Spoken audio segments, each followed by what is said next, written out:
So here we are, starting up another live show day. Hope everybody's all right. Checking out if everything is okay here. And seems that the stream's going, taking a little more time than usual, but here we are. Yep, pretty good. Pretty good. So thanks everybody for being here as we start a new live show. And this is pretty cool. Works, seems to be okay. Cool. And here we are. Hey everyone, welcome to this Windows channel, the live tech show number 76 already. And scary. Sorry, chat room is making me laugh. So this is live tech show number 76. We are Tuesday, May the 9th, 2017. This is a show where I answer your tech questions. We are here every Tuesdays at 3 p.m. Eastern Time, 1900 hours Universal Time. If there's a little bit of echo in the voice, it's a little normal. I'm waiting for my new wireless microphones because the other one is has a problem. So basically, we are here to, of course, entertain you and answer your tech questions of the week. And of course, my name is Gilles. I'm located in Montreal, Quebec, Canada, and hope everybody has been well for the past week and past few days. So the way this show is structured, we start by answering the questions from everybody. And the questions that we start by answering are the ones in the email, which is here, helpwithyourcomputers@gmail.com. I start with those questions that have come in through the week. We got a certain number of questions that have come in through the week. Then when it's over, of course, if we have some time left, we go to the chat room and we check it out. And basically, we'll talk about the, computer stuff and whatever comes to your mind. And, for those, I've received a few emails from people saying, I hope you're safe with all the flooding in Montreal. We have some of the biggest flooding in ages here right now. It's a number of circumstances, lots of rain. We've had a lot of rain here. And the fact that up north, they had like more snow than usual this winter. So the rivers up north are actually driving up to the Great Lakes and to the St. Lawrence River here, a lot of them. And because there's a lot of snow there that's melting, it made those rivers really, really swell up. But now, with the fact that we have a lot of rain, the two together is making really, really something bad. There's there's parts of Montreal you can't go to. There's even people that they actually, in many places, they have actually asked the people to just stay home and not go to work because the roads are underwater at many, many, many places. It's really, really amazing what's happening right now around Montreal. And, it's also if you're kind of a radio fan, well, there's a lot of stuff to listen to on the radio side of things. So, I got a scanner radio here and I've been tuning around yesterday and today, hearing emergency services and everything. So it's pretty amazing. But it seems that now the water started to slowly go down today for the first day.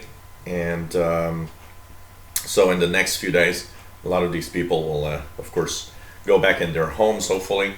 Some people have lost their homes. There's a few pictures that are going viral on the web right now of the water level. They were showing a few houses where the water level is like above, almost second floor of a house.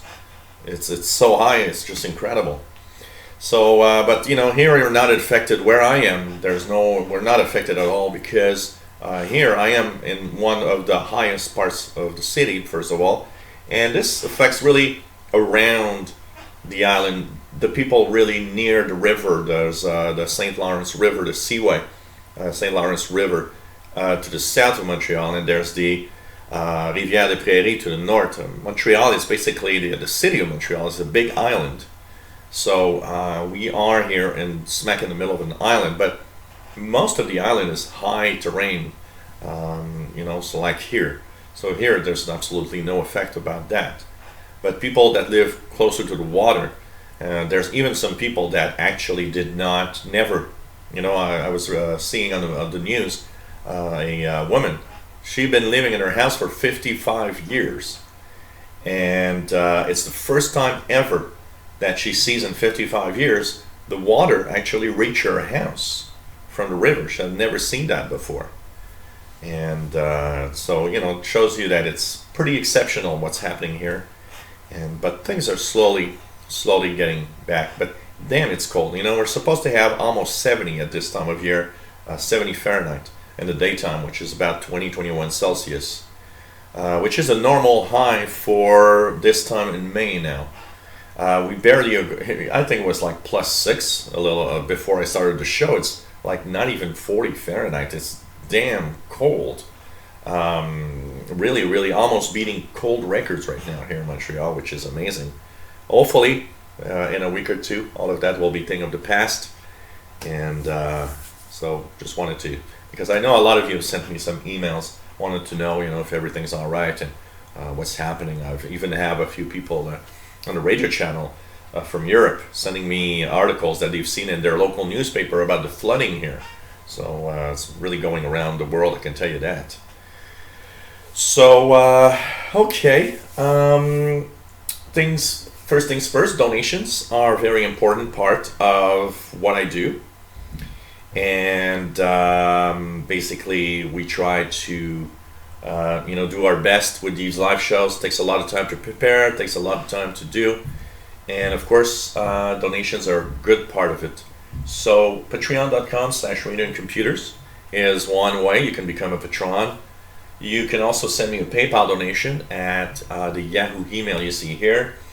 Once again, I'm trying to just say to everyone that are that never contributed but that I've helped somehow, why not think of a donation? If I helped you in any way, I prevented you from calling the tech guy that would have cost you a lot of money, maybe you can return a little bit back and say, hey, I'm going to give this guy a little something for the help that he gave me over time. You have no idea how donations are helping me a lot right now with the crappiest AdSense, YouTube AdSense monetization I've seen. And so it kind of, does a little, it compensates a little with the fact that my monetization is going down instead of up. So thanks everybody that have donated, by the way, and it's always a pleasure to be here. It's fun to do these shows. I really enjoy it a lot. So and thank you once again for everybody that donated. Okay, we're going to start with some questions here about things that I've been asked. So we're going to talk first of all about, let me just get the email here, because a lot of people have been sending me emails. Sorry, everyone. Okay. Of course, there's a few things like Steve Martin, and we'll talk a little more about that also a little later. Steve Martin, that is having a hard time replacing the Windows Live photo gallery with anything else, and he finds that the photo app isn't maybe the best in Windows 10. Also, one of the things that's happening here is that questions that I also get regularly. I got one actually in the mail also from Louise, and she's a first-time contributor, and she said hello. She loves the show. She found my live shows by accident while searching for something, and she saw that she was watching a tutorial video on my channel, and saw that on the right side of her screen it said live. So she clicked to see, and I was live and answering questions, and she thought it was really, really cool. So she says that I have a new fan now, watching the live shows every week. And so her questions were that she doesn't use any of these apps. So some questions come to mind. So first of all, she asks me, do you use some of these core apps personally? Because she says that she doesn't use them, and of all her friends, she doesn't really see anyone using the core apps that come with Windows 10. So what do I use in core apps of Windows 10? Well, I gotta say I use Mail and Calendar regularly. I have a tendency to often use the web version of Gmail and stuff like that, but I'm trying to convince myself to transfer all of that into Mail and put all my Gmail accounts into Mail and deal with that instead of going through the web interface. The thing is, I got a mini Gmail depending on what channel you are, plus different things that I do. So I haven't put all of them into any the Mail app, but I do find the Mail app interesting. The negative side that I find about the Mail app, for example, is how it's a little long to actually give me the mail. When you click on a mail message, it takes a little while before it appears on the right side. I find that a little annoying, that little sluggishness of and so that's why I tend to use the web interface easily or easier, although the new Outlook mail interface is kind of not that great for speed either. But I use the Mail app, the Calendar app. I am using the Photos app right now because I'm actually preparing a tutorial for the Photos app, which will reach, of course, part of the question of Steve Martin about photos, because he's wondering, there's a lot of things he can't find or it doesn't seem to be able to do compared to the live photo gallery 2012. So of course, look at the tutorials. Maybe you'll see what can be done. I am really close to doing my photos tutorial. I've been using it a lot so that I can actually demonstrate easily the different functionalities. It actually does more than we think. Is it as complete as Live Photo Gallery 2012? That's another question. Apart from that, I do like the basic core apps like Weather and News. They are very, very beautiful apps and that I really enjoy taking a peek at from time to time. So, these are little things that I like using for sure. So, okay. Videos coming for the core apps. So, of course, every core app that we have in Windows 10, I'll make videos. It'll be up to you to see if yes or no you want to use them or not. And finally, Louise has a question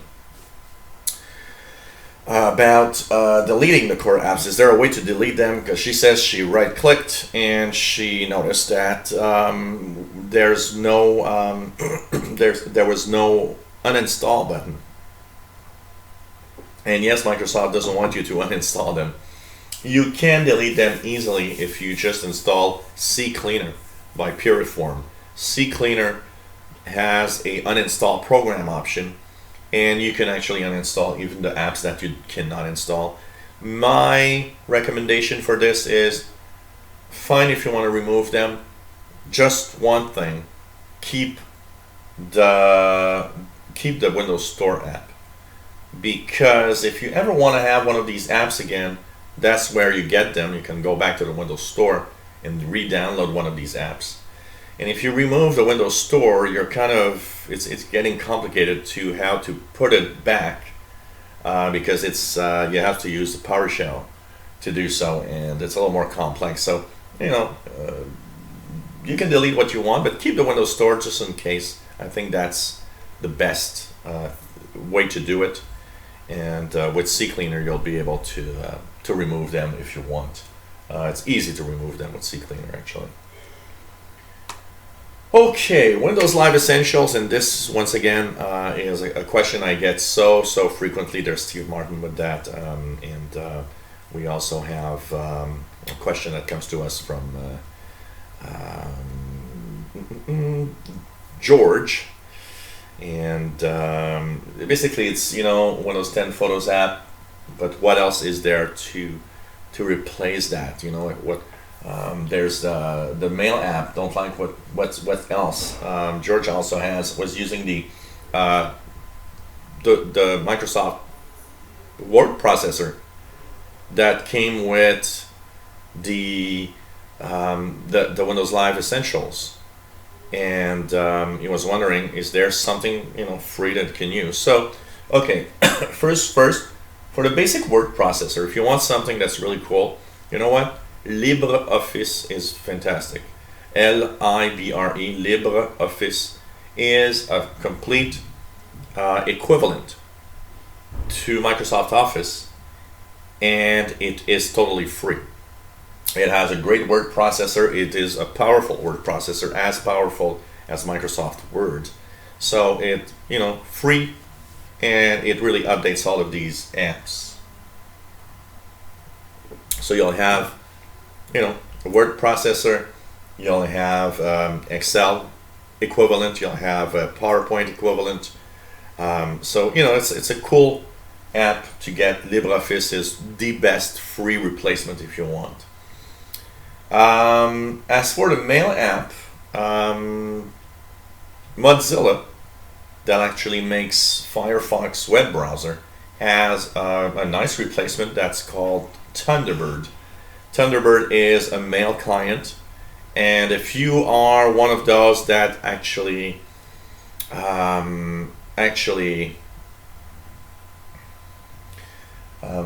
if you have one of them, I just got distracted by the chat room. I gotta stop looking at the chat room when I talk. So, anyways, Thunderbird. If you've been using Windows Live Mail and find that the Windows 10 Mail app lacks in some of the options, Thunderbird from Mozilla is a pretty good mail client.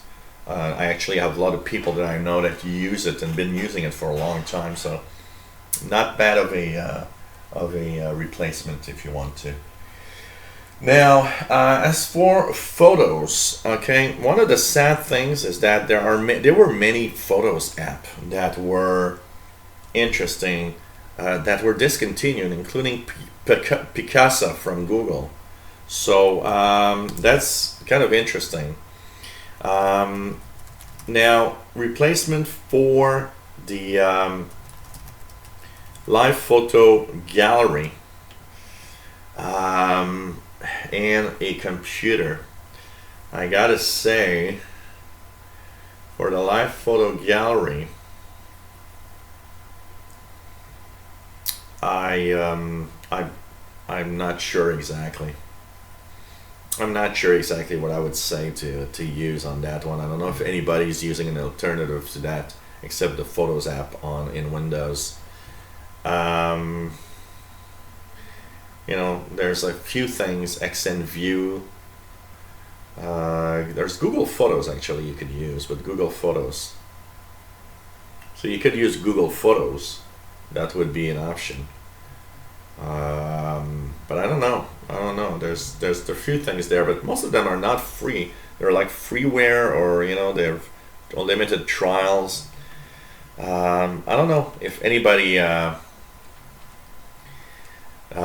if you have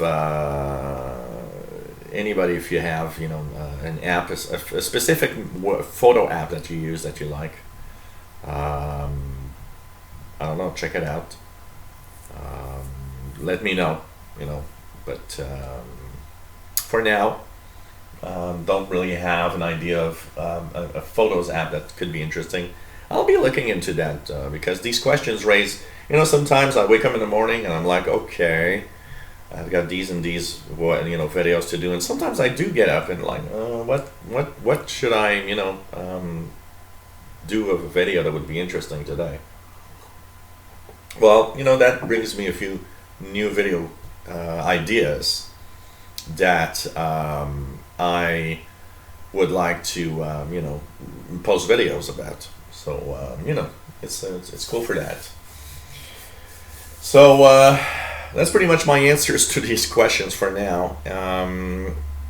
As for, because somebody also asked me, for Windows Live Essentials, you have a link where we can download it. I don't have any safe links right now to download it. Most of the places where I found it are too dangerous. I cannot give that link because too many people will be bitten by the bad stuff around it on the pages where you can download. So we'll see what I can do about it. I was thinking maybe of dropping the Windows Live Essentials package that I have downloaded personally, and maybe put it in a like a Dropbox or something like that, and share it myself with you guys through my Dropbox, something like that, because that would be the only way to do it. But it is true that Microsoft unfortunately did kill a very nice suite of software with the Windows Live Essentials. That is sad. Another question here about startup, a few questions about startup. Okay, first of all, long startup time, a few things to check.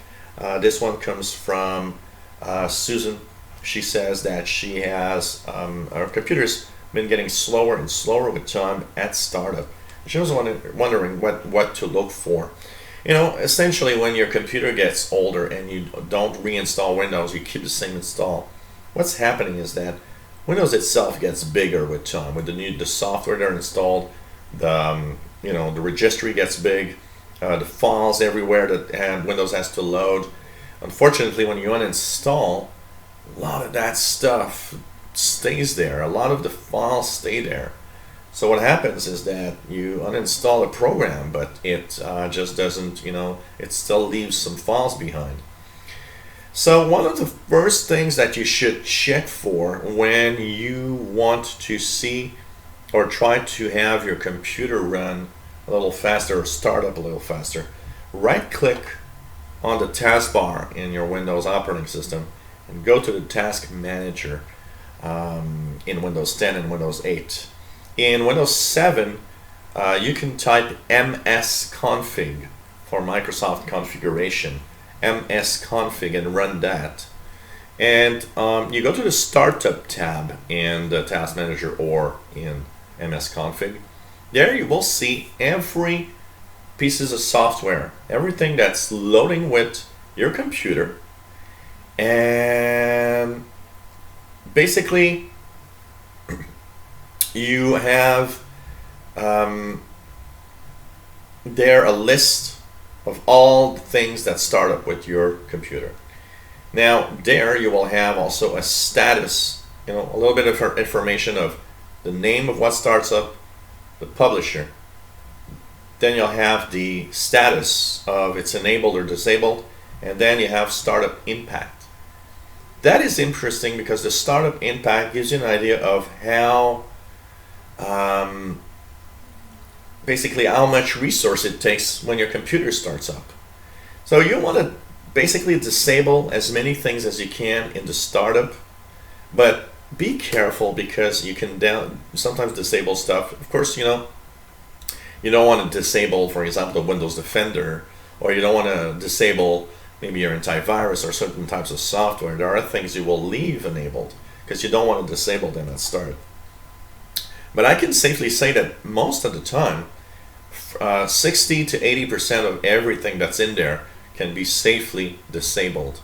And once that is done, it means that at the next startup, your computer will have less things to do and less pieces of software to start. And it often makes a big difference in the startup time. So start with that. If you're not sure, go slowly. Disable them one at a time, restart, look at what's there and did something change. Sometimes it's not super easy. Sometimes there are things that you have no idea what they are. You disable them, and when you restart, you're like, oh, okay, this is missing and I need that. So just be careful. Go step by step. Too many people have the bad habit of going here and saying, I'm going to disable everything except that. And then you restart and there's all sorts of problems happening.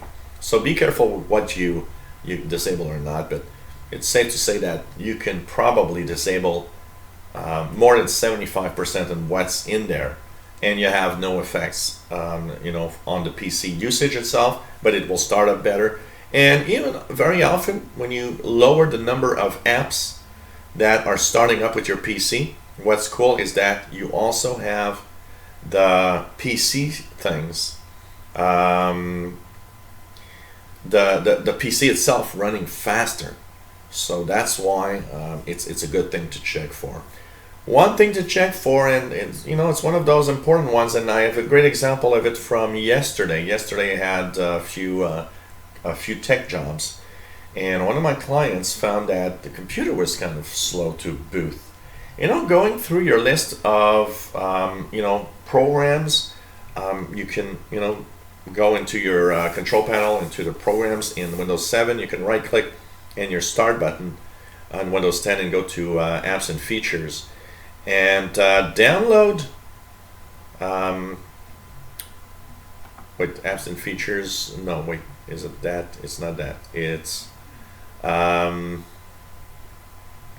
I guess it's here. It's apps and features. Okay, I was checking through the apps and features. You can uninstall. Yeah, that's okay. You can uninstall the programs and see what's clogging your system by uninstalling some of the programs. You can go into also Windows 8 and Windows 10, the control panel, go to the programs and features, or you can uninstall programs. So, of course, be careful what you uninstall. One of the biggest problems of the people uninstalling is they uninstall pretty much everything you see that they can't recognize, and then they run into problems. Remember, some drivers, some basic system drivers are there. There's a lot of stuff that you might not know what they are, but they are essential to your computer's health. So go there and check out, after downloading programs from the web everywhere, one of the things that you got to be careful with that is you can actually basically, get not necessarily malware, but very what we call an antivirus software will often call PUP, P-U-P, possible unwanted software in here, and these will often in the possible unwanted programs. So some of them might be some desktop replacements, for something, some gadgets for something, or some adware. Adware can be there. So go through the list of the programs that are installed on your PC. Slowly check it out. You don't know what it is, you can Google it. You can say, hey, what is this thing? And see what it tells you. And of course, you can maybe then decide of certain things of what you can choose to do or not with that software. So, it's there's a lot of little things like that to check for, and don't underestimate the possibility that you have malware or adware in your PC. It is a cause of slowdown very often. Some of it actually sometimes just seem to be really, very, very simple pieces of software that don't seem to be bad, but they'll add some ads everywhere, or they'll do all sorts of little things. Make sure you do a scan with Malwarebytes anti-malware, for example. Have it remove anything it finds to make sure that you don't have anything running in the background. So these are a few of the things, and of course, you know what? One of the things that I often will say, well, it's not a bad idea to do it, is to basically do a clean install of Windows from time to time. And when I mean time to time, it all depends on what you do with your PC. Some people, it's nice to have a reinstall of Windows, a fresh install of Windows once a year. Some people, it can take a few years. I've seen people that use their computers so little, the usage is so low that you've been using the same they've been using the same basically setup of Windows for 4 or 5 years, and I haven't had they haven't had there's not even a reinstall issue or anything, because it's like, wow, it's still running smoothly because people do less. So the more you use your computer, the more you install programs, the more at some point it's not a bad idea to back up your stuff and clean install a fresh copy of Windows and you will get some of that speed back from that. And remember, last but not least, that every software you download and use comes a little heavier,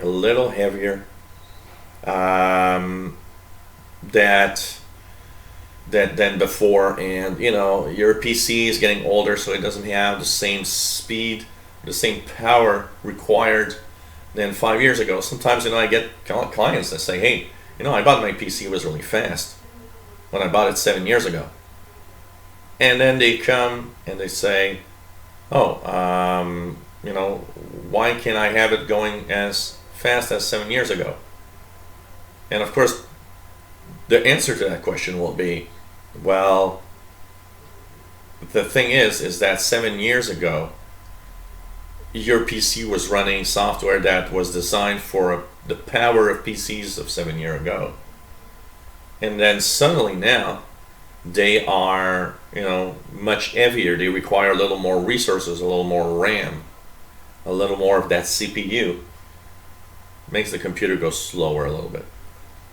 So these are all things that happen with time, for sure. So you got to be careful with that. Your PC does get old also. And there arrives a time when, to really get something fast, you need to think, oh, maybe I need a new computer. One from Steve Martin about the Microsoft compatibility telemetry that takes a long time to start up. And actually, it is something that is very common. And I actually will do a separate video for you, Steve. And not just for Steve, because from what I've seen, it's a big enough problem that a lot of people are actually having very long startup times because Microsoft compatibility telemetry takes too long to start up. So I'll actually do a video on how to disable the Microsoft compatibility telemetry in Windows 10 to have it just not work anymore. And it should actually make your computer run faster, by the way. So it's something that I think has enough people going crazy that it's worth it to do a video. So look for that video coming up really soon, like tomorrow, probably tomorrow. I wouldn't be surprised, I'll do it tomorrow. So we'll check that out. And finally, I have Francis that sent me a email and says, hey, I've got a weird problem that I don't understand. Computer says press F2. There's a fan error. It says that it doesn't boot to keep my computer safe. Is it really dangerous if I press the F2 button and continue on? My computer seems to be running fine, so I don't understand why this is happening. You mentioned that you got an HP computer, and you have many computers actually have more than one fan inside them. Some have a fan, everyone has a fan on its CPU, but many manufacturers add fans at different places, especially. I assume you are using a desktop. Now, the CPU fan may be okay. That means computer works fine, because the CPU is cooled okay. But you know what? There could be a fan on the casing of your computer, and that one might actually have a problem and it doesn't run anymore. So when it plugged in, your the sensors on the motherboard are telling you, hey, there's a fan that's not working and it could be dangerous. Now, if it's a fan on the case, of course it's better to replace it to make sure your PC stays cool. But I've seen many computers and desktops that even if you don't replace it, you just remove the connector from the board. Often PC still runs okay, but it's better to replace it. Of course, if you do that, you remove the plug, you'll have to go into the BIOS, and you'll have to tell the BIOS to stop annoying you with errors from the fan. But the best, of course, change it. Many of these fans are actually very easy to change because they are, in an area that's easy to work with. Often just held there by screws. So you unplug it, you remove the screws, and you go to a computer shop You'll say, hey, I need a fan like this, and if they don't have it, they'll actually order one for you. But most of these are very standard fans. So if your PC is running well, because if it's be the CPU fan, I can tell you one thing, your PC would not be running well. I suspect it's another fan that's not working, but that's not preventing your computer from actually running okay. I've got an HP here that is like that. One of the fans in the case is actually broken. But you know what? The funniest thing is that I never replaced it because I never put the side panel there, and that's where the fan resides. And the side panel is always off because I do a lot of things. So it's things that happen. But replacing it is the best thing you can do for sure to keep your computer cool.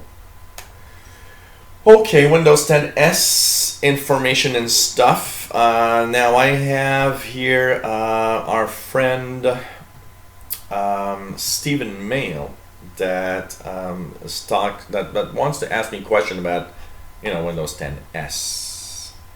And the thing is about Windows 10 S, so you're talking, a lot of people seem to be upset that Microsoft Edge will always be the default browser. So he's talking about the fact that he could see himself using Windows 10 S, and you say that there are some things with updates that you can control, like Windows 10 Pro and so on. So he wants to he kind of is curious and thinking of maybe that is the OS I need. And basically also he's talking about the people that still use Windows 7 or XP, and he's wondering why people are keeping this old operating system. Does any realize that it's 2017, the world is constantly updating technology? So he says I would still like a computer with at least 8 gigabytes memory and i5 processor and so on. Since I have 3 other working computers, the streamlined Windows 10 S would be an OS I would like to try. So basically, here's the thing, okay? And remember one thing: Windows 10 S is Windows 10. It's the core of Windows 10 Pro. It is Windows 10. It is not different in any way than Windows 10. Meaning, if you would like to try, for example, Windows 10 S on a computer that you have problems with Windows 10, you'll have the same problems with Windows 10 S being the same operating system. There's no difference except that it only lets you install apps from the store, and the fact that it is it has half of the features of Windows 10 Pro. But in the package itself, the size that it is, how big it is in a computer, is the same thing. So what I mean by that is you'll have a Windows 10 Pro that you have to install from the store all the time. So, that's why I, ain't sure that, about Windows 10 S.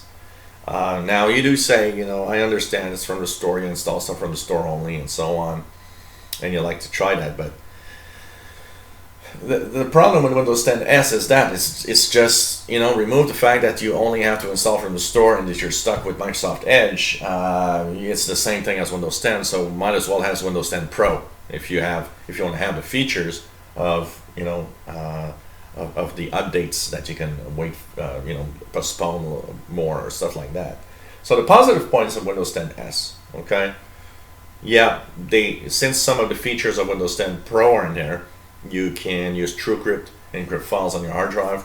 You can postpone updates because it has some of these features of the Windows 10 Pro that actually gives you more flexibility on postponing updates. But remember, you can't postpone them forever. At some point, they have to install. A positive point being unable to install anything else than apps from the store kind of puts your computer into a safer mode from viruses, and that is something that is a good positive point.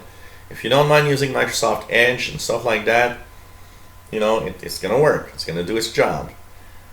Yet you'll still have to install from the store the stuff that you need. That, you know, might not look like a problem, but I'm sure if you start looking at your regular PCs, just look at everything that's installed there that you like. You might find yourself that, oh, okay, maybe it's not that good of an idea. Windows 10 has negative points. It's Windows 10. And why I put it in negative points, I mean, it's Windows 10.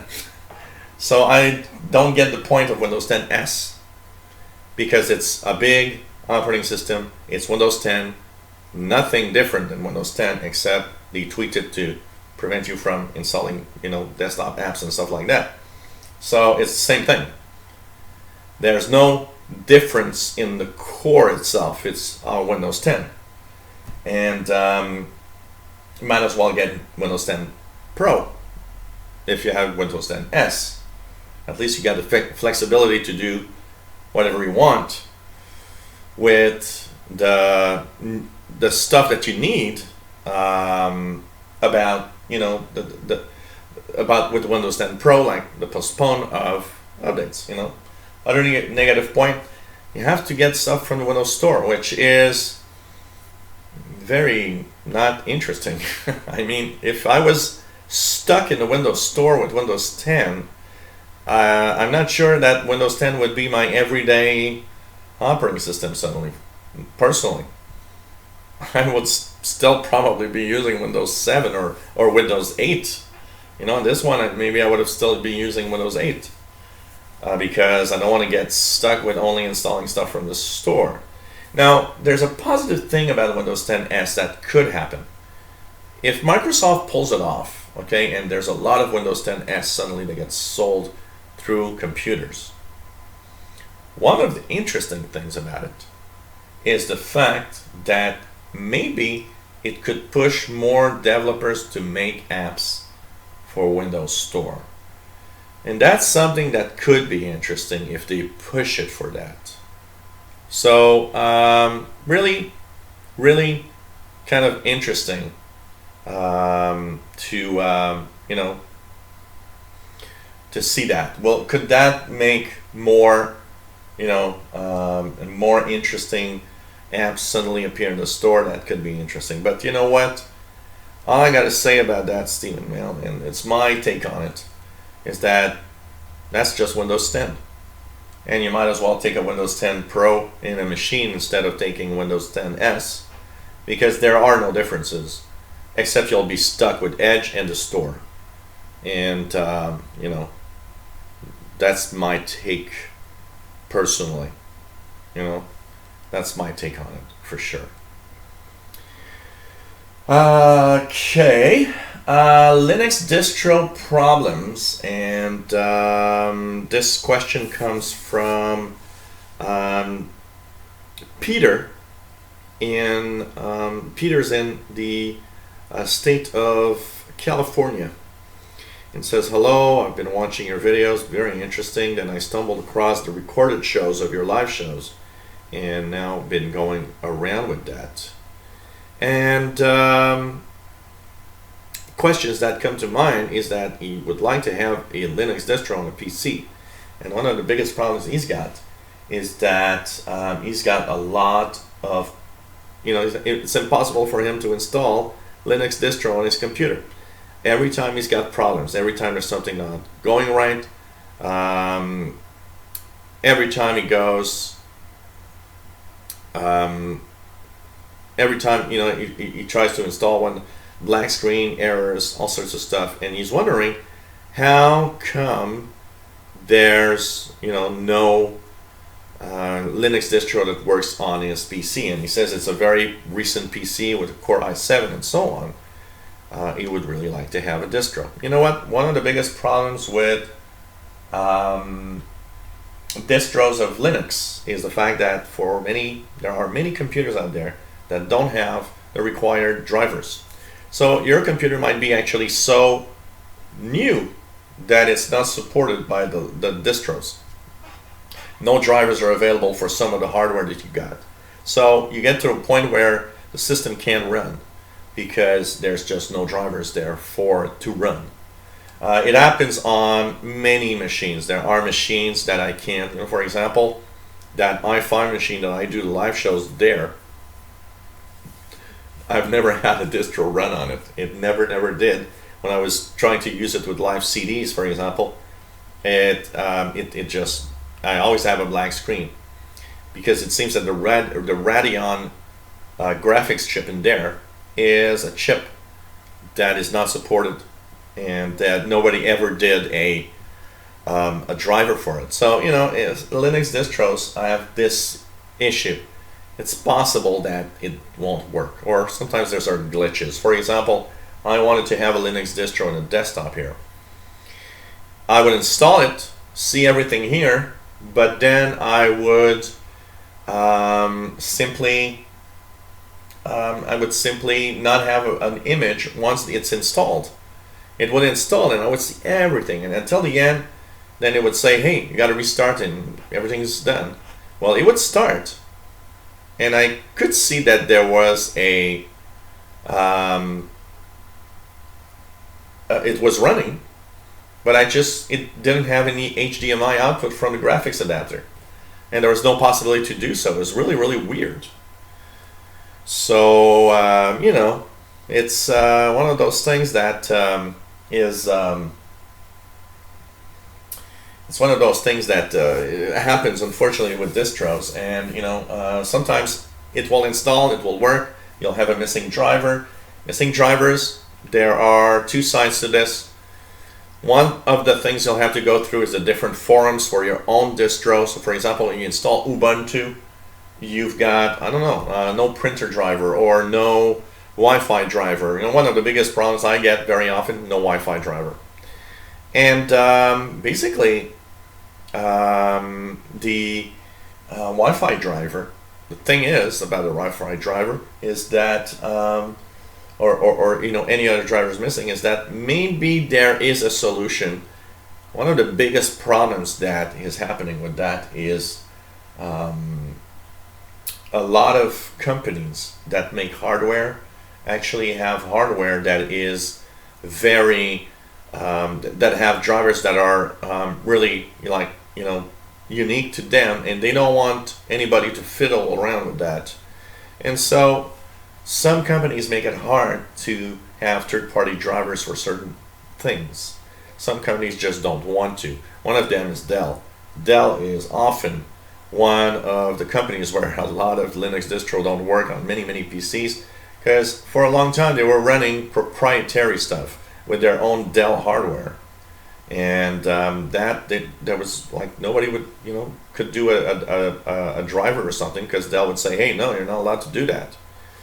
And so going to the forums, that's the best thing you can do. Sometimes they will point to you at, look at this. You can install a driver from another device that is similar and tweak it to work on your device. There are things like that happen in Linux. But when you fall into these categories, I can tell you one thing. Having a Linux distro is not a cool thing. It's something that you actually go more crazy about than anything else. So, it's something really sad when that happens. But when it works well, it works well. And the last question you've got is, who are the people running Linux? And you're trying to understand why people would rather run only Linux than have Windows, or that supports more stuff, hardware and so on. This is all a question. It's a little bit like why is somebody using a Mac computer? Okay. There's a core of fanboys that only will use that type of device. So there's a core of Linux fans that love Linux to the point where they want to be in Linux all the time. You have also developers and some programmers and some people that actually require Linux for the tools that it has, the many tools that it has for programming and so on. So there's a lot of stuff like that that is specialized, and that's why actually Windows 10, they've added the Linux subsystem in there because it appeals to a part of the developers that needed to have Linux tools because that's where they are. They know how to use them easily for all sorts of things. Also, Linux is a popular operating system in servers.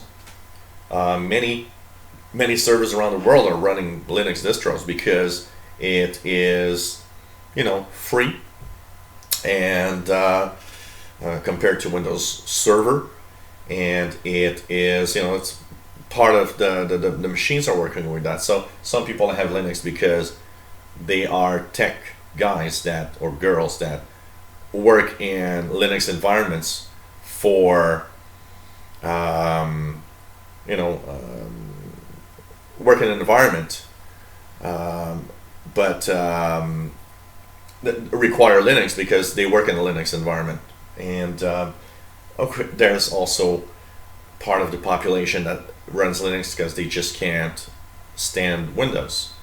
They just can't, some people hate Windows, that's it. Some people don't understand why we pay for an operating system. Because let's face it, Windows, we pay for it. And when you buy a PC, in the price you paid for a genuine copy of Windows. Linux is free, So there's all sorts of things like that. And, I personally have one PC here that is on Linux all the time. No particular distro. Right now I'm using Entergos, which is a very weird Linux distro. And next week I'll maybe using another one because I'm more of a Linux guy that likes to see the different distros and what they have to offer. Would I use Linux all the time, 24 hours a day? I'm not a fan of Linux to that point where I would do that. But I do like to have a PC, and sometimes, I'll spend an evening on my computer going to do stuff on the web, and just, going ahead into viewing, and playing around and seeing how it is and what, how it works. And also it keeps my knowledge of all that updated by doing so also. So that's pretty much what I have to say for that. And unfortunately, there are some machines that are extremely stubborn in Linux. Before we say hello, I will take a look at a couple of things that I've seen here about that arrived today. So first of all, Alexander Herrick says Windows has two Skypes installed, the traditional one and one that is a Windows 10 Skype app for Windows 10. Likes to use the traditional version, but now in the last few weeks strongly recommends me to move to the Windows 10 version. So what do you think? What is better to use? Traditional version of Skype or special for Windows 10? You know what? I always say it's up to you. I personally always, I haven't tried. Honestly, I'll have to try the official version for Windows 10 of Skype and come back to you maybe on it. Also, maybe do a video also at the same time. But you know what? It's up to you. For a long time, there was the Windows 10 app. I believe there was even a Windows 8 app for Skype. And for a long time, I usually preferred using the desktop app. So, if you're used to using the desktop app and you like that, stay there. It's quite all right. As long as it works, why not? The only thing that Windows 10 Skype app gives you possibilities is because it's integrated into the operating system, it gives you sharing possibilities that don't exist or are more complex to do in the desktop one. But whatever version you're using, it's all right. You said if you got a 4 gigabyte USB drive and that it is stuck when you want to record, a message says that the drive is protected from recording. Now, look carefully at your USB thumb drive. Many drives have a little switch. It's not always easy to see, but many drives actually have, I don't know if mine mine has that. Many drives have a little switch that enables you to just prevent any writing on the thumb drive. So if mine here doesn't have it, but I've seen it in many drives. It's a very little thing that you just slide. You're talking that you had some problem like that also with an SD card. SD card have a little slide on the side that enables or disables writing. So I would think that what's happening is that it maybe is locked by a physical little thing that you haven't seen. So check it out carefully. Check out your USB thumb drive carefully. Now, maybe it doesn't, and maybe it's just having some problems. If it does have a problem for the USB drive, it's possible that it could be locked electronically also. A app might have locked it for some reason. So, you know, it's I'm not really sure exactly what's happening with your USB drive there. It's possible that it's also just doesn't work well, and you can't really do anything with it. That's also something that is possible, unfortunately. But look at your stuff correctly. Micro SD cards have these little switches very often they're very small. Sometimes it's easy not to see it. It's easy to not even see that it's there, but there's a little slider, a little something that you can switch it on or off. Make sure that you check that out. Apart from that is, about simply, you seem to have tried many pieces of software to actually have it working. So I don't know exactly what else to say. Maybe it could be that the USB thumb drive has a problem too. But I don't know if something else comes to mind, I'll let you know. We have a email from our friend Viperboy, Tommy. It says hello. And first of all, of course, he's talking about Creators Update. Says he doesn't have Creators Update, and so don't worry about it, Tommy. A lot of people don't have it yet. It's quite all right, and do like I say. Don't force it. Wait for it to arrive. At some point, it will arrive, and you'll have it.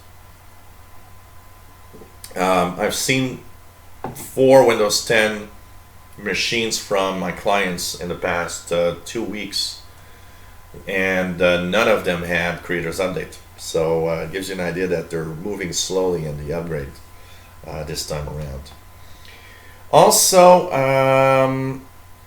you were talking about that. Okay, so you wanted to give your opinion about the fact that I made a video that I posted on April 27th, where I was saying that with Creators Update, we're getting more than one update a month now. So we got, today's Patch Tuesday, so we all receive security updates today, but we will have probably more than one update a month now, because they've decided to have Patch Tuesday for the security stuff, and decided to have a cumulative update for all the stuff like bug fixes and also features that they'll add or tweak or change and so on. So you say that you're not really scared of receiving them, that it should be okay as long as it doesn't break your computer and so on, for sure. So his opinion is I think it's okay. Basically, what he thinks that it should be okay, especially if it fixes bugs and problems for sure. And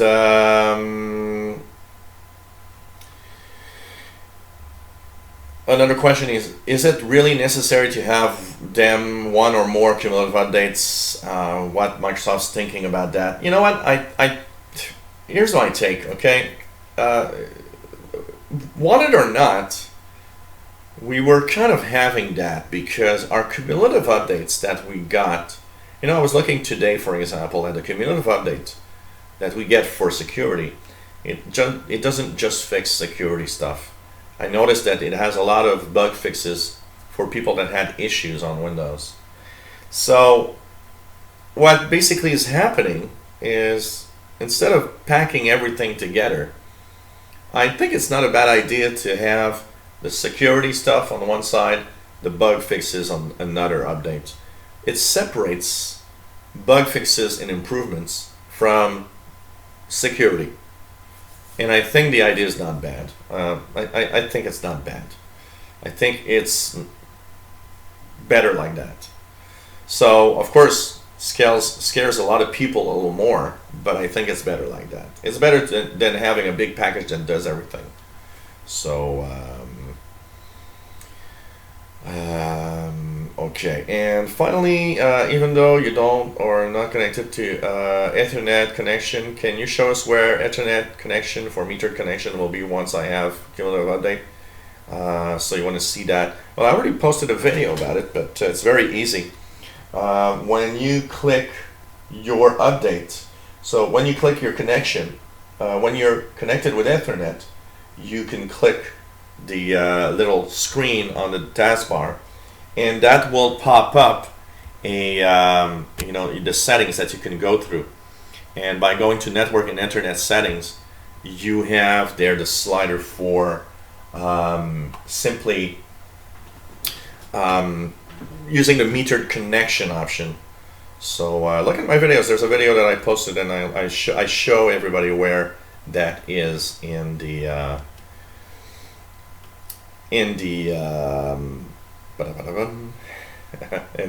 the settings of Windows 10. So you can actually add that, and it's something interesting to add to prevent some of those updates from the security updates will go through, but for example, that second cumulative update might not go through.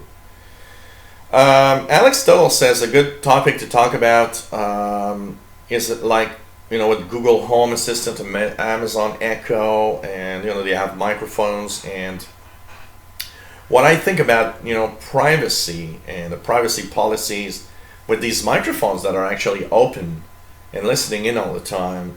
And actually, what we've seen a few examples of TVs that are now we're listening in and sending more than we wished of information, basically.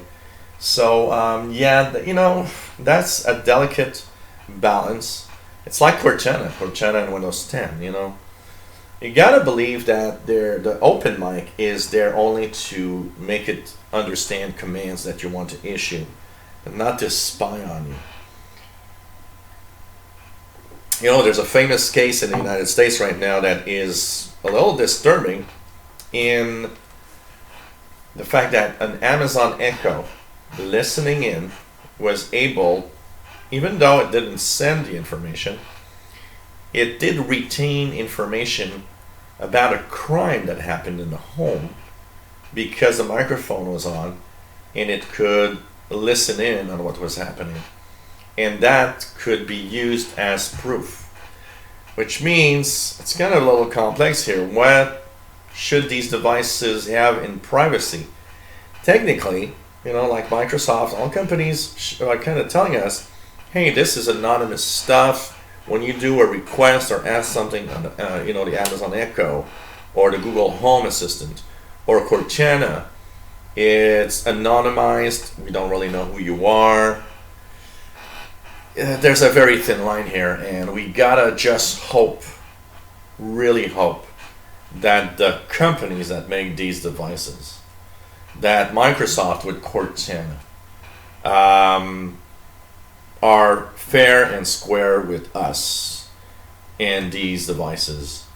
But I have to say, it's something that is very, very,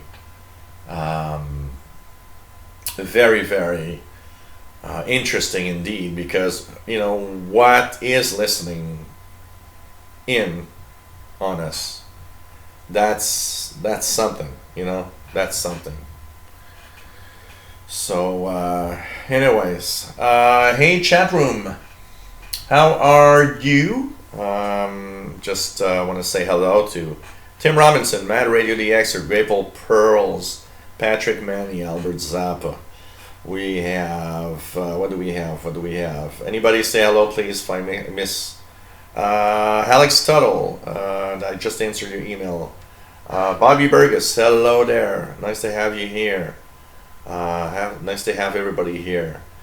Say hello, everybody, so I can say hey. So, of course, Maple Pearls, Josh K, David Walker. Nice to have all of you on board. Say hello, please, so I can give a little shout out to all of you. And nice to have everybody here. So, okay.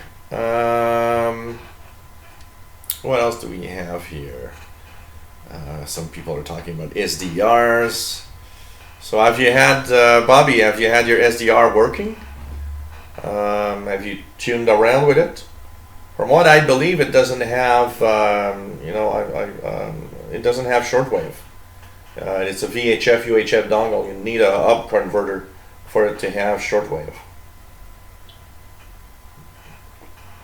So what I have is different because my Soft 66 is an RTL, and the V3 is a more advanced version than the one that I have. I have a regular RTL, very basic RTL dongle here. So yours is kind of a more advanced version on the version 3. So are you at least having a little fun with it, Bobby? So, and yes, as Mind Radio DX are saying, Zadig application will install and uninstall the driver for that device. Hey, Ripple Pearls, Harman Kardon is coming with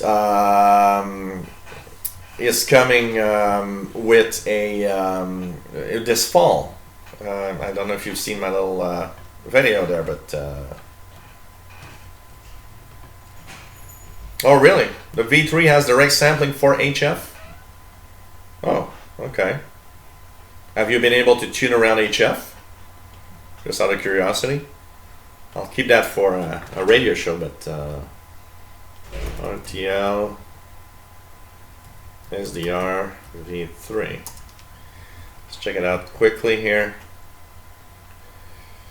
Yeah, the RTL SDR V3 dongles are, just check that out here quickly.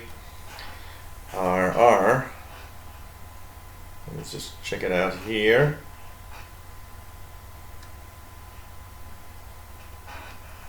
Okay. Let's check it out. Trying to find here what's the... But by using the direct sampling input, provide HF coverage, okay, from around 500 kilohertz to 30 megahertz. Okay. So if it has direct sampling, it is an HF version. Indeed. So, have you been able to listen to shortwave on it, Bobby? Out of curiosity. Interesting to see that it does cover shortwave when it has direct sampling. Okay.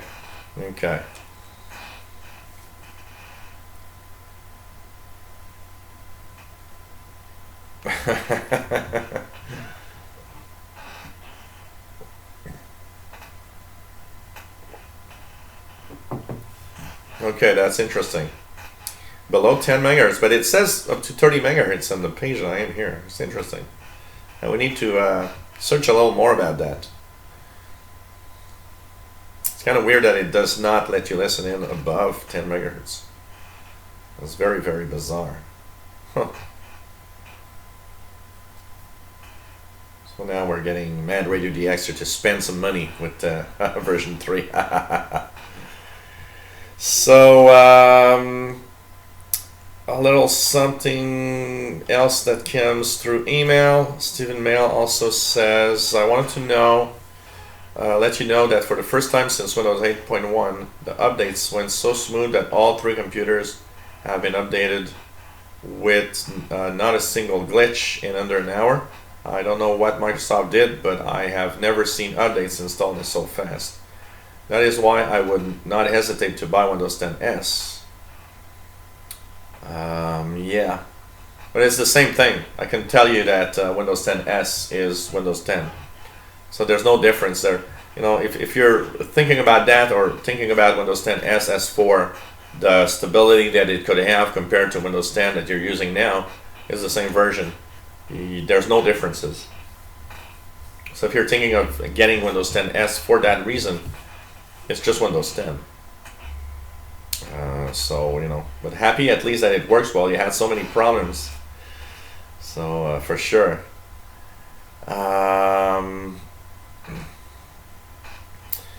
What else do we have here? Although I was not able to join you live, I wanted to let you know that I will still, at some point, I will watch the live tech show, and Windows Insider Hour seems to turn out to be a lot longer. Well, it depends, you know. Windows Insider Hour, it all depends on what we talk about and everything. Hopefully everything went well for you Sunday. I heard that Montreal was under some type of flooding emergency. Hope, yeah. Here we're far away from, you know, where I live. We're far from the rivers, so, and I'm very high up compared to a large part of the city, so there's no problem here. But we did have a lot of rain and a lot of problems. So Sunday, I wish you would be able to access my computer and make any suggestions. Thanks for your great work. We'll check that, Stephen Merrill, at some point if we can hook up and I could maybe take a look at the computer itself and everything, for sure. What else do we have?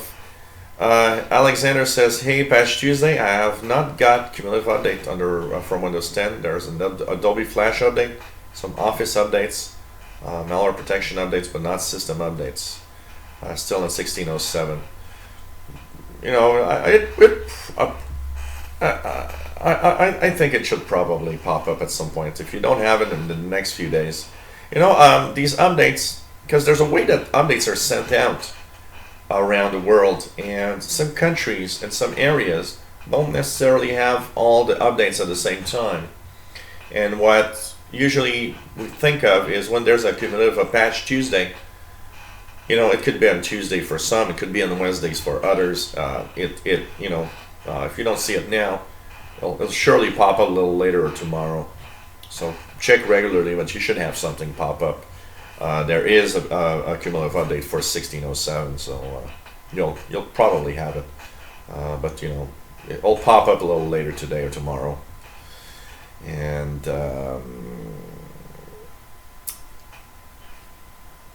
you're Eurovision fan.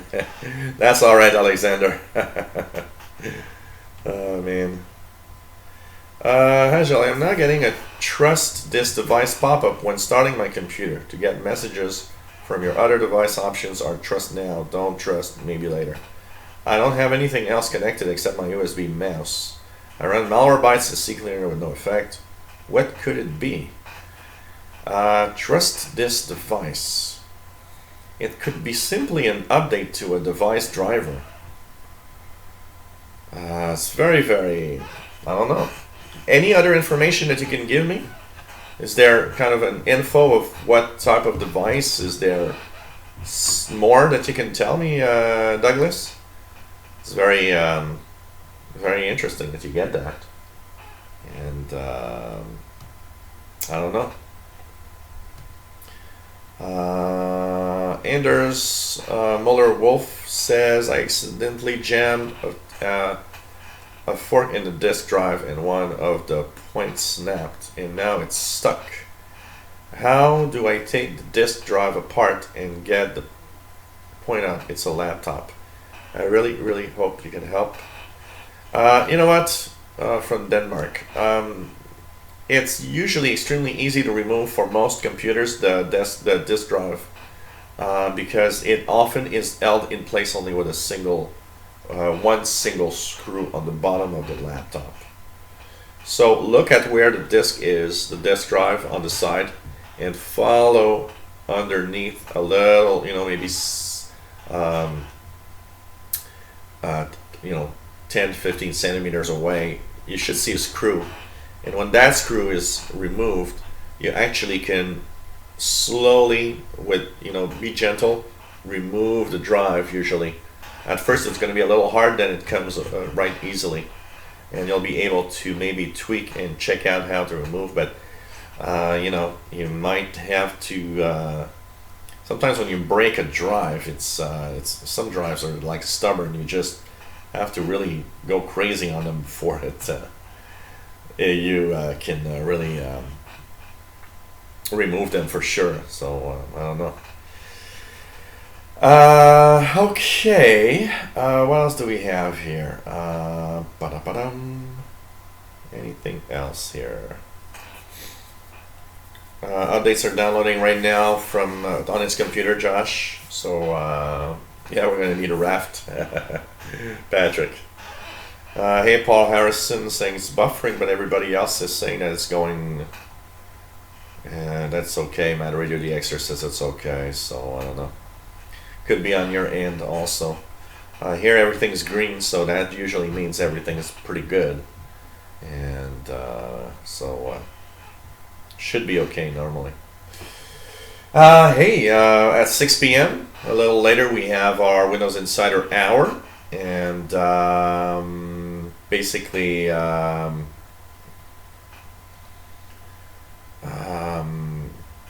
we'll be talking about the latest build of Windows 10, 16.188, and everything, the new stuff that's in there.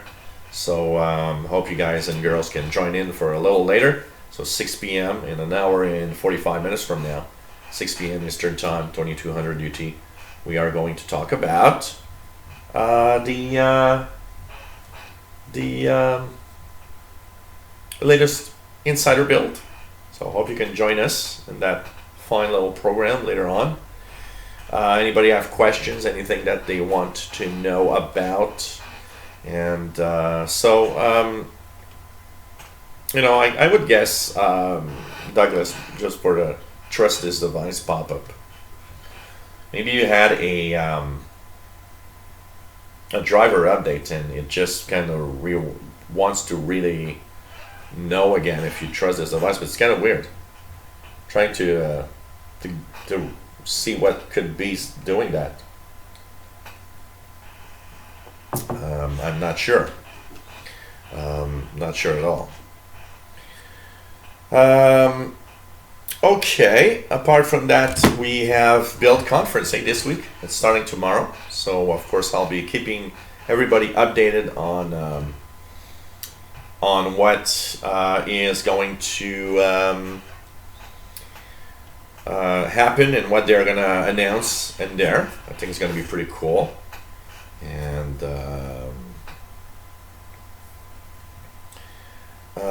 Tim Robinson, any of you guys answer me this? Saw one of EuroDX vids. He was scanning the bands in Hull. Is that where he is from? I'm not sure where he is, but it could be really be possible. I don't know. I don't know where that guy is. It is possible. So, interesting. You've got Montreal the extra, so it seems it is.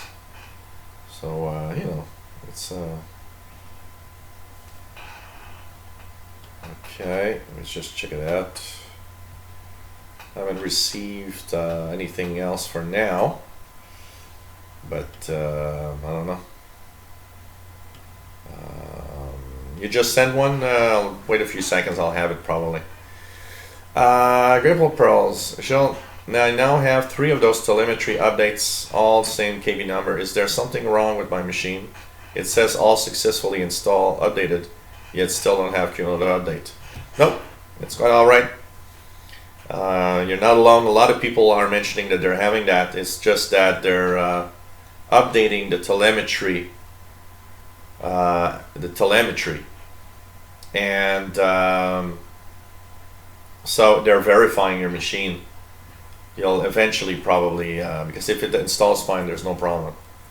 They're probably checking your machine, and at some point you'll get something else in the cumulative. And the creator's update is not rolled yet at all.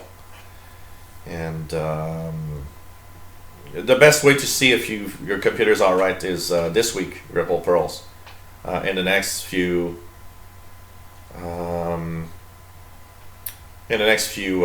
weeks, days. Sorry. If you've got the cumulative update of this week, it's okay. But you should have cumulative update in the next few days.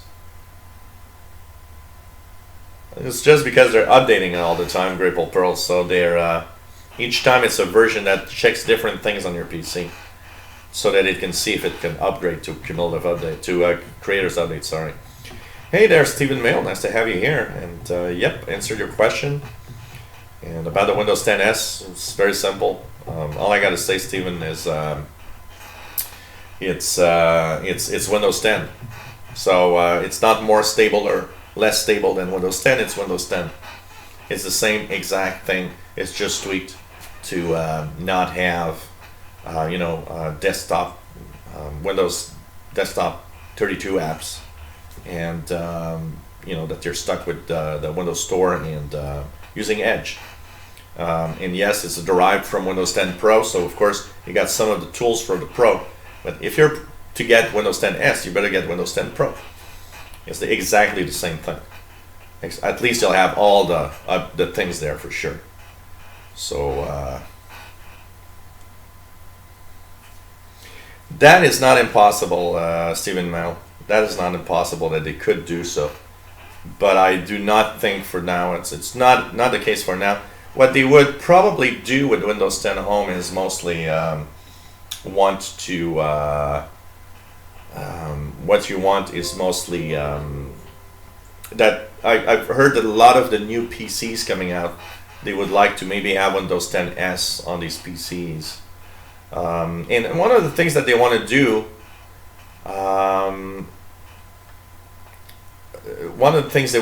is maybe try to push a Windows Store. By doing that, they could tell developers that the Windows Store is important now, because more and more computers are going through the Windows Store to get apps. But it's not for tomorrow. And Windows 10s, if you want my advice on that, is going to be a failure. And that's what I think, because of the way that they're bringing it on. And it's going to be a failure because what's going to happen is everybody will want to go to Windows 10 Pro. There's no reason to keep Windows 10s. I'm sorry, but there's absolutely no reason to keep Windows 10s on a PC. For sure. Why does the Photos app create albums automatically? Can you shut it off? Yeah, I know it does that because it wants to imitate every other photo program that creates albums and all sorts of things. You'll have your answers, Grateful Pearls, in the next few days, because or next week probably. A full series of videos on the Photo app is coming. So you cannot use Internet Explorer, Stephen Mail, because it's not part of Windows 10s. It's a desktop 32 app. It can't run. So Internet Explorer cannot run. You're stuck with Edge. You're really stuck with Edge in Windows 10s. Okay, what else do we have here?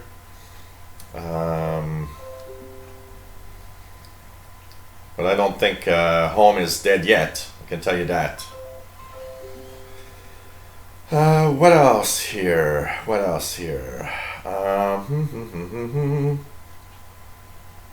Alex Toll says, I do not have the Windows 10 Creators Update on my laptop, and I do not care for it. Yeah, you'll get it at some point one day, Alex. But for most people, it's like just so...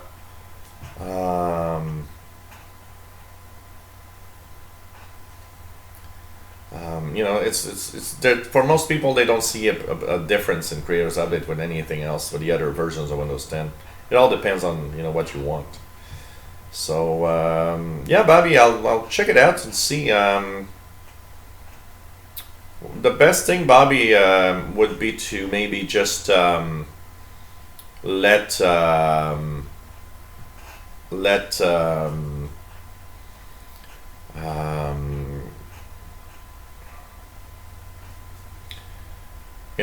everybody send me a little message or something, an email, and trying to explain to me what are the biggest issues you got, and I'll check out slowly and I'll try to answer your questions the best I can, Bobby. It's going to be interesting. Also, I'll learn more about that SDR v3. So, well, you know, Stephen Mail, the Windows 10 S will cost something, you know. And the upgrade from Windows 10 S to Windows 10 Pro, already you say that is $50. I don't see anybody wanting to keep Windows 10 S, honestly. And even more, till the end of the year, any computer running Windows 10 S has a Windows 10 Pro free upgrade. So I don't really see why, because it's the same version of Windows. I don't see why Windows 10 S exists. The more I see it, the more I just say, what are you doing? Just put Windows 10 Pro on those machines and that's it. That's pretty much my take on it.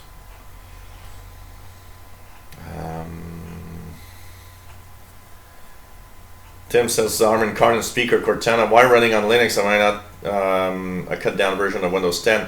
Because Windows 10, okay, there's a version, a cut down version called Windows 10 IoT. There is a version of Windows 10 for Internet of Things.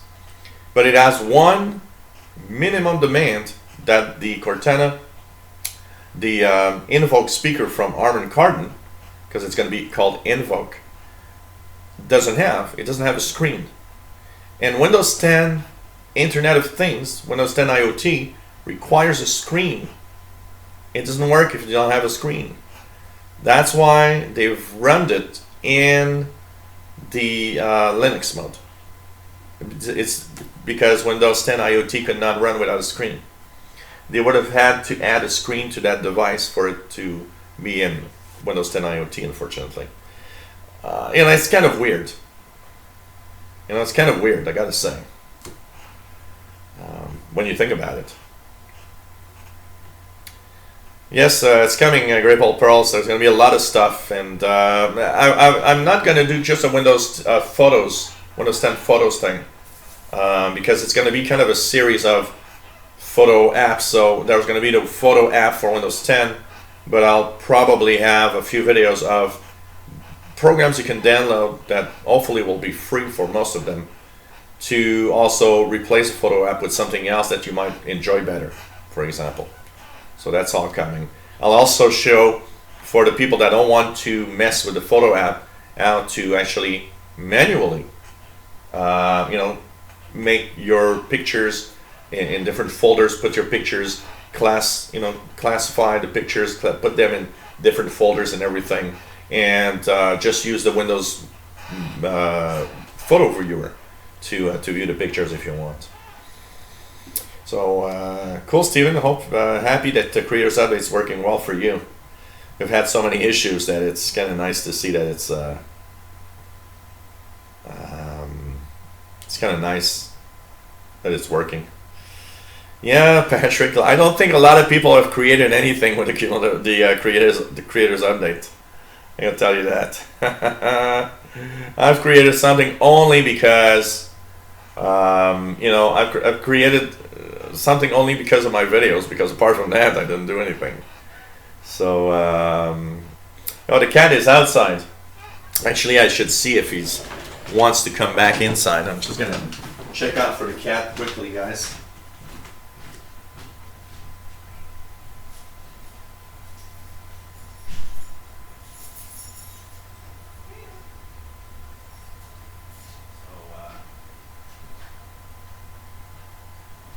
I'll leave the door open just to see in case he wants to come in. He's been outside for about an hour. I wanted to go outside just before the show.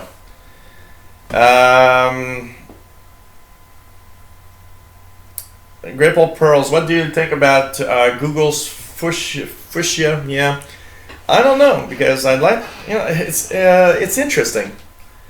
It's a very different operating system. It's a very different thing. But I haven't used it, or, you know, I've just seen a few pictures, so I'm not really sure yet what to think about it. I'm excited in a way because I'm excited with the fact that you were getting something new, which is not a bad idea. I like to have diversity and different types of diversity and different types of operating systems, because I think that makes a better computing environment depending on what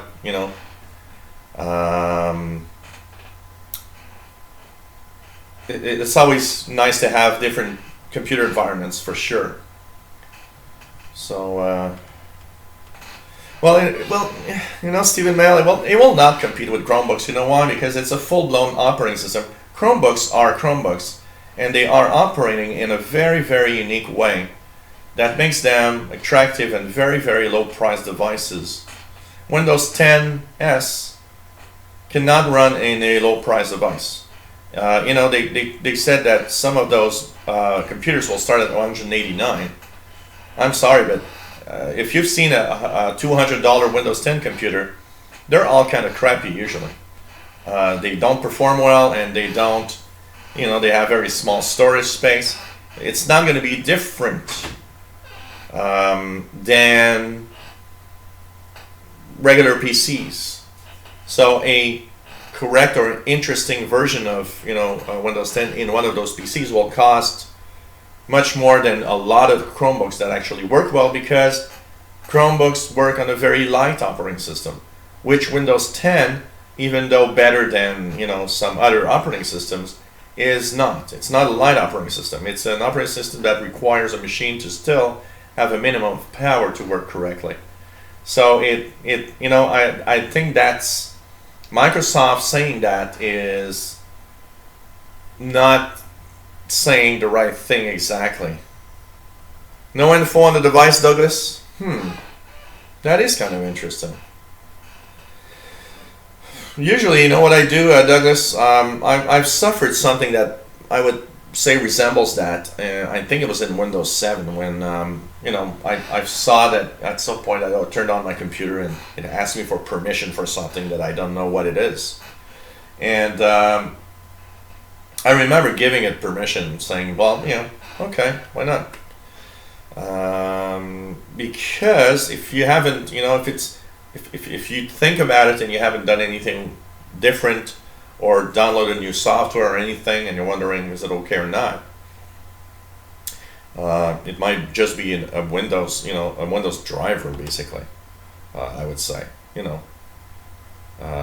it's kind of interesting. It's kind of interesting.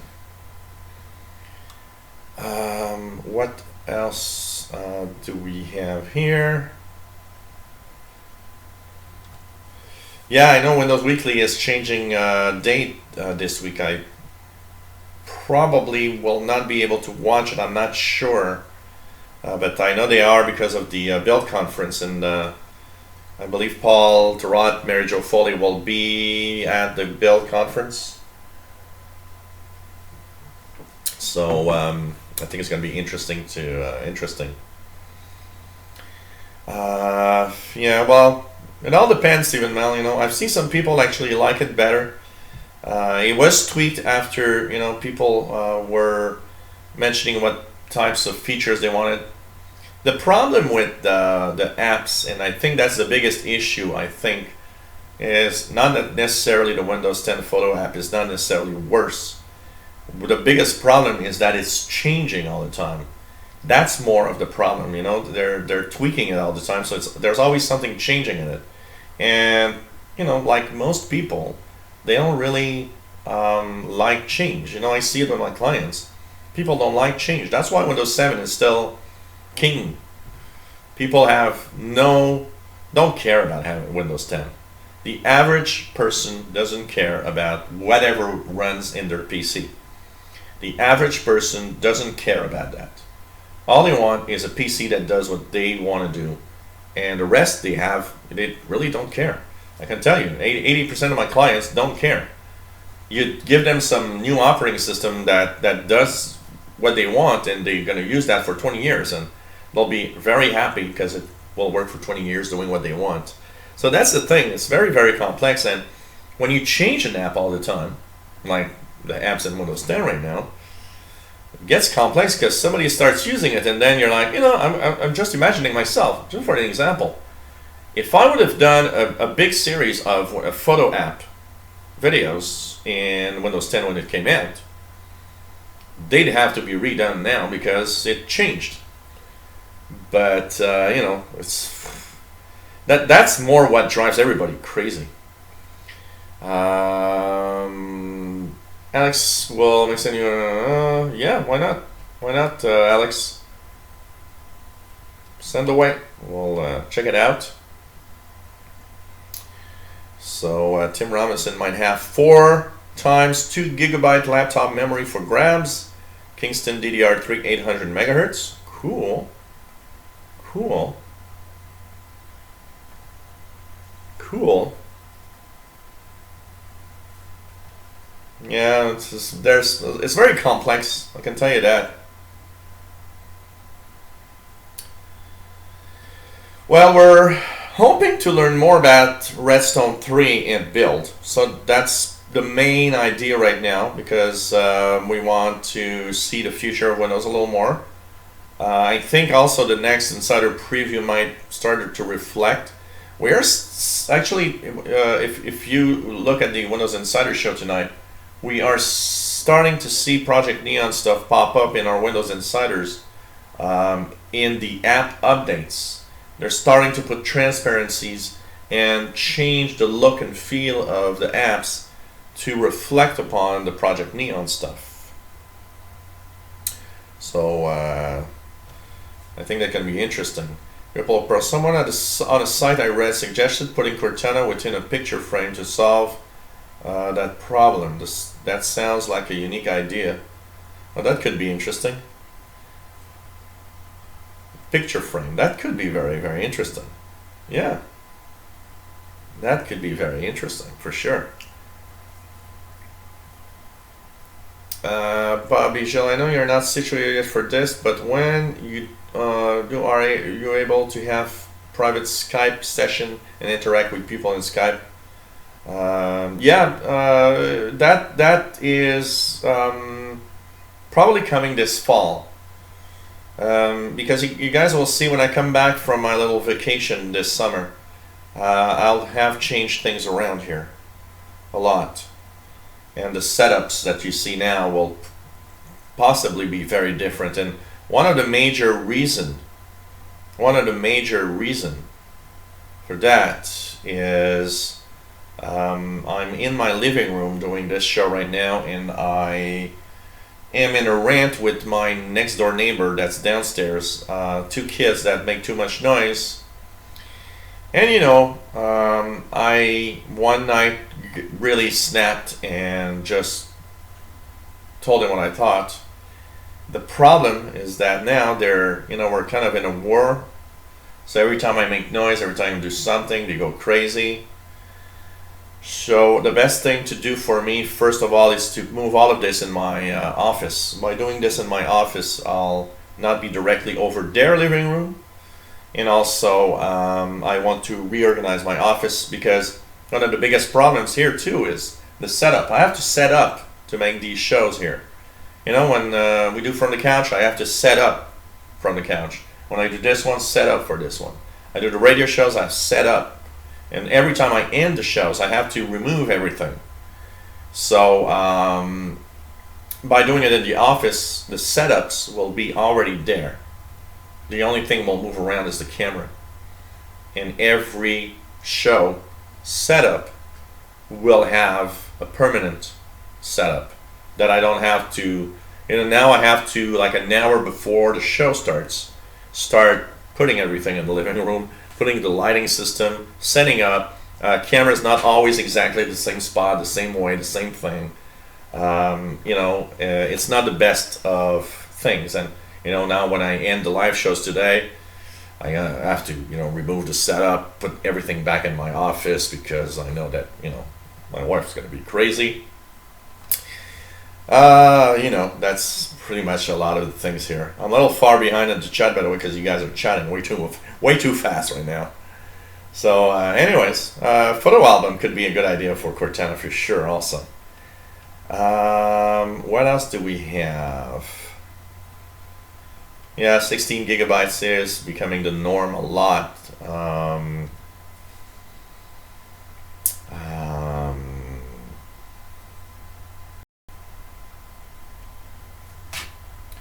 Hello there.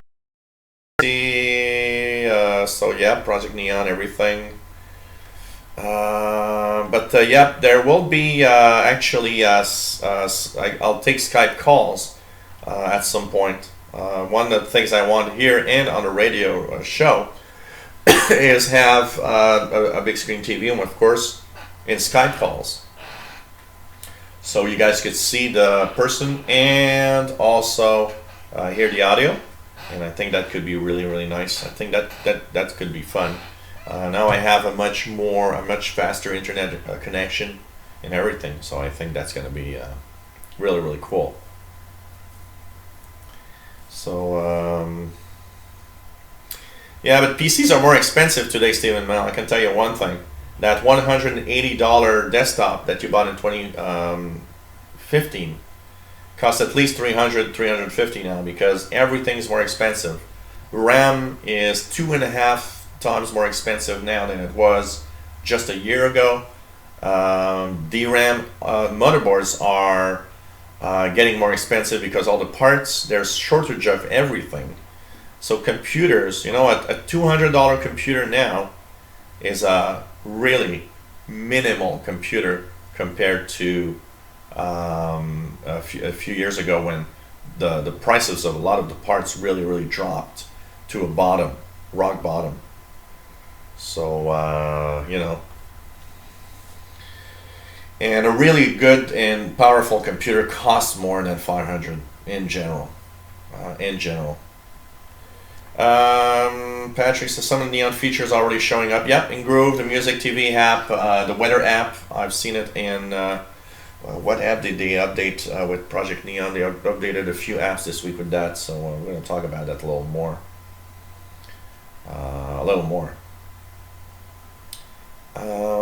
What else do we have here?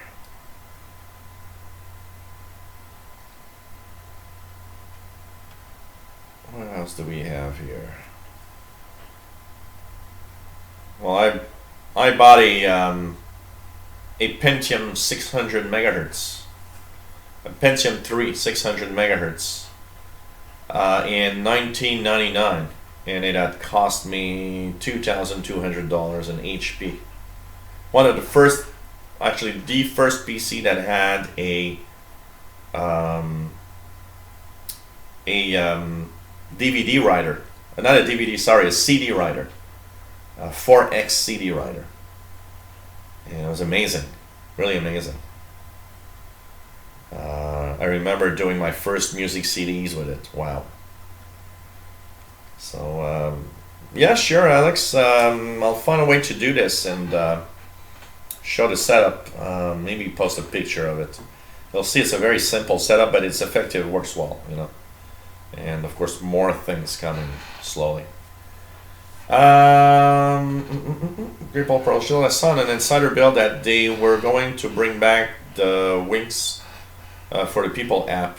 Those were the same wings in Windows Live Messenger. Yeah, you know, a lot of things from older that are missing, you know, that were there before. Some people are missing out on it, and they want to have it. They want to have something that comes back. There's a lot of things that they might bring back that people want to have. So it's pretty cool. But the People app, I don't know. I'm not a big fan of the People app. We'll see as time goes by for sure. You know. Don't cry just for the wings, Ripple Pearls. Oh, man. Yeah. There's no talk about placeholders yet. But, you know, a lot of people want to have those placeholders for sure. So yeah, Movie Maker, that is something a lot of people miss, I can tell you that. Well, because they just want to have Skype now, Ripple Pearls. Unfortunately, they bought Skype for a really big price. They, of course, just want to have Skype now. That's it. That's the thing. That's the thing. And it's sad, you know.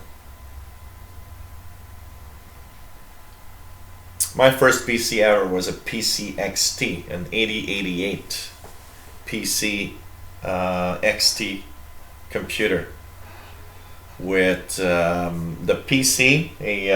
What was it? It had a turbo, so I had an 8 megahertz 8088 in 1987. That cost with the screen, you know, 1986 with the screen and everything cost $3,300. Then a PC. Then I got PC AT 286, which was the first ever that I've seen that had an integrated IDE hard drive connector. It was the first time that it was integrated into a board. Because before that, on the XT, there was a 32 megabyte drive. And back then, if you had a hard drive, you had to install a controller card for your hard drive. It wasn't part of the PC. It wasn't part of the hardware. You installed a controller card, and it was really, really complex back then because each hard drive needed its specific controller card. It was not something that was interchangeable.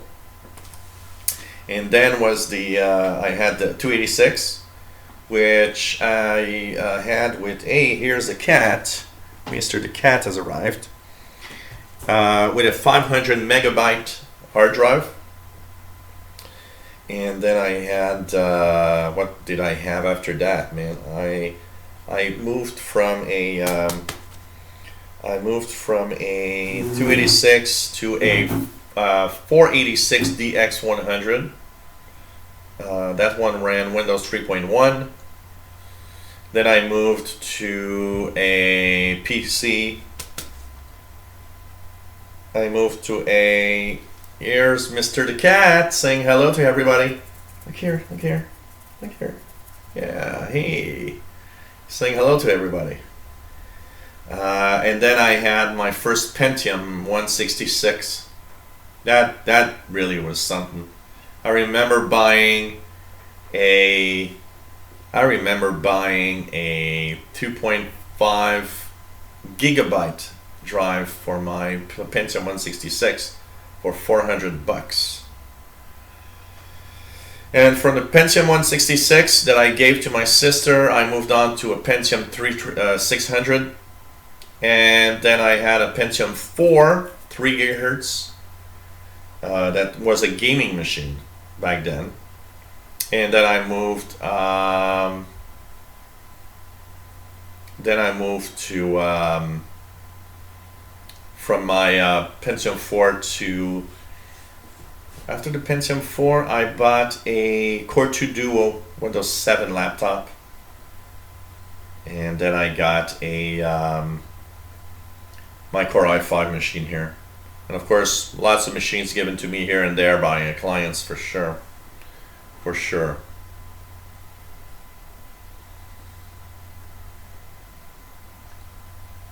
So, what else do we have here?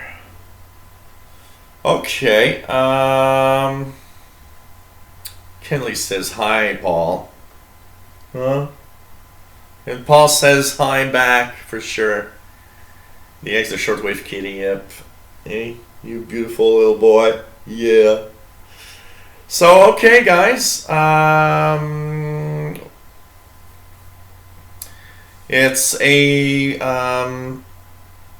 4th generation Core i5 laptop with a that's at runs at 2.5 gigahertz. It's what's running the stream right now.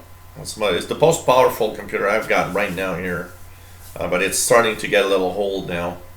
So one of the things I would need to think about this year is getting a new laptop. or a new computer at least that's more powerful to continue on with live shows. But I'm having a lot of, with monetization being bad and not doing too many tech jobs. I don't have the money right now to buy a new PC. Not for now, anyways. We'll see as time goes by. So hey guys, I'm gonna call it off for now. In an hour and 10 minutes is the Windows Insider Hour, so I hope you guys can join in the fun. Was nice to have everybody on board.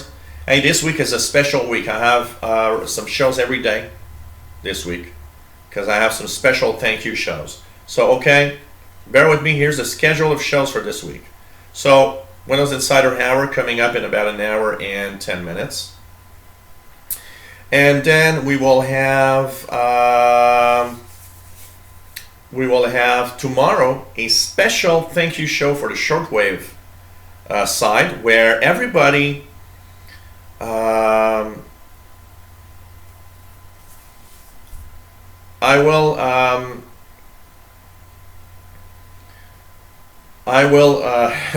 looking at people just so anyways, tomorrow is a special thank you show for shortwave radio, and then on Thursday we have From the Couch.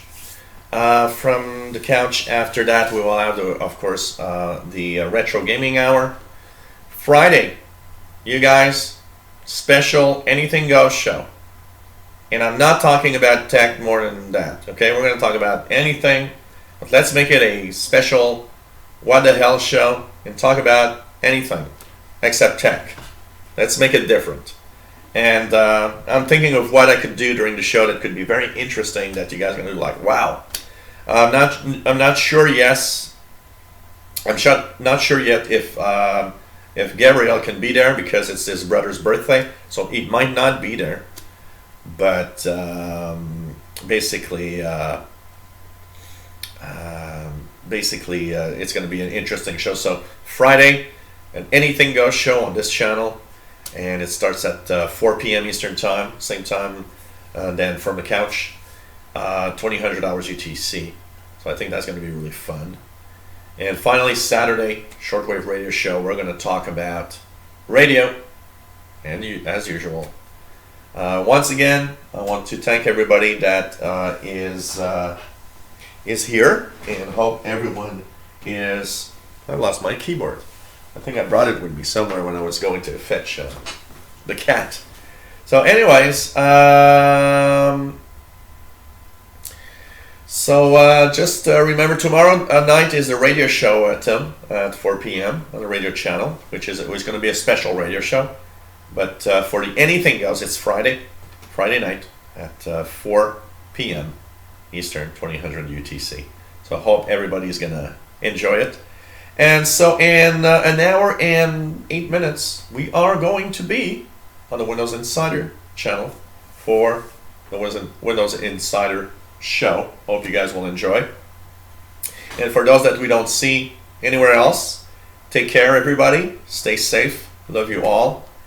And see you in a little more than an hour for the Windows Insider show. Hope you enjoyed the show again today. You guys are great. You guys and girls are great. And it's nice to see everybody here. Nice to see old faces like Stephen Mail that's not here very often lately. And thanks everybody for being here.